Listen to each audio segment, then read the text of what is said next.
আবার ওই কালো গিলাফ দেখলে, মদিনার ওই সবুজ গম্বুজ দেখলে কলিজা ঠান্ডা হয়ে যাবে, চোখ সুখ পাবে, চোখের তৃপ্তি হবে, দেখার মজা মিলবে। আল্লাহ কোরআনে বলছে লিয়াশহাদু মানাফিআ লাহুম।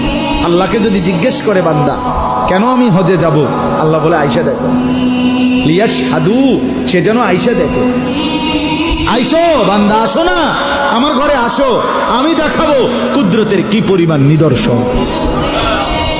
দেখবা কদম কদম, পরতে পরতে আমার নিদর্শন, আমার ঘর দেখবা, আমার কালো গিলাফ দেখবা, হাজরে আসওয়াদ দেখবা, আমার ঘরের দরজা দেখবা, মাকামে ইব্রাহিম দেখবা, জমজম দেখবা, সাফা মারওয়ায় ঘুরবা, মিনায় যাবা, আরাফায় যাবা, মুজদালিফায় যাবা, আমি তোমারে ঘুরাবো, ঘুরাইতে ঘুরাইতে গুনাহ মাফ করে একদম মায়ের পেটে নতুন বাচ্চা বের হয় যেভাবে, নিষ্পাপ বানায় দেবো।